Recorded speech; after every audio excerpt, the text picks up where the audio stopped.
एक जंगल में रहता था एक अकेला गौरैया। गौरैया का कोई दोस्त नहीं था, तो वह पेड़ की डाली पर बैठे इधर उधर देख रहा था। उसी डाली पर था एक तोता, जिसने गौरैया को अकेले देखा तो उसके पास गया। हे छोटे गौरैया, तुम यहाँ अकेले क्यों बैठे हो इधर उधर देखते हुए? मेरा कोई दोस्त नहीं है, तो मैं बस यही देख रहा हूँ कि मुझे कोई मिल जाए। हाय बेचारा, तुम्हारा कोई भी दोस्त नहीं? ठीक है, तुम हमारे साथ चलो, हम तुम्हारे दोस्त बनेंगे। वाह, मैं आप लोगों की दोस्ती पाकर बहुत खुश हूँ।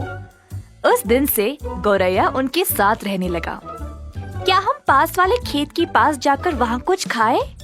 नहीं, ये गलत है। हमें अजनबियों के खेत पर जाकर उनकी अनुमति के बिना खाना नहीं चाहिए।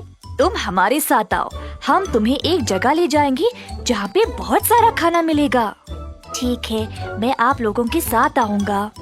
तोते और गौरैया एक जगह पर गए जहाँ पर एक आदमी रोज इनको खाना खिलाता था। गौरैया भी अब रोज उनके साथ उसी स्थान पर जाने लगा खाना खाने के लिए। तोते भी गौरैया को हर जगह अब साथ ले जाते थे। कुछ ही दिन में गौरैया उनके झुंड का एक हिस्सा बन गया। वह सब एक साथ बहुत ही खुश थे। इसी दौरान गौरैया ने कुछ कौवों से भी दोस्ती कर ली। वह उनके साथ काफी समय बिताने लगा। पर तोते ने गौरैया से बोला कि वह कौवों से दूर ही रहे। उसने कहा कि कौवों की संगति बुरी होती है, पर गौरैया ने तोते की बातों पर ध्यान नहीं दिया।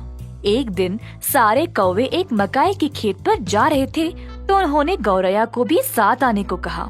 पर मेरे दोस्त तोते ने बोला कि किसी और के खेत में जाकर खाना गलत है, तो माफ करना, मैं आप लोगों के साथ नहीं आ सकता। अरे हम कुछ भी कर सकते हैं और कुछ भी खा सकते हैं। अगर तुम उन तोते की बातें सुनोगे तो कभी ठीक से बड़े नहीं हो पाओगे। अब भोला गौरैया ने कौवों की बात सुन ली और उनके साथ चला गया। सारे कौवे मकाई खाने लगे और खेत को नष्ट करने लगी। गौरैया को पता नहीं था कि वह क्या करे, तो इधर उधर कूद रहा था।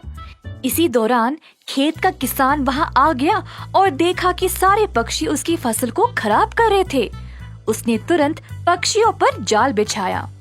किसान को देखते ही कौवे तो तुरंत वहाँ से उड़ गए, क्योंकि उनको इस चीज की पहले से ही आदत थी। पर बेचारा गौरैया को समझ नहीं आया और वह पकड़ा गया। किसान को लगा कि एक कौवा तो पकड़ा गया, पर पास आकर देखा तो जाल में था एक छोटा गौरैया। किसान बहुत गुस्से में था, क्योंकि कौवों ने तो उसकी सारी फसल खराब कर दी थी।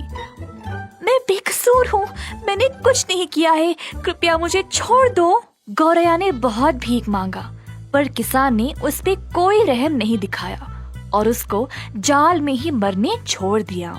गौरैया को अब पछतावा हुआ कि उसने तोते की बात क्यों नहीं माना। उसने तोते की बात ना सुनकर कौवों के साथ दोस्ती कर ली और इसीलिए वह आज इस परिस्थिति में फंस गया है। अन्य लोग आपके चरित्र को आपके मित्रों के आधार पर आंकते हैं।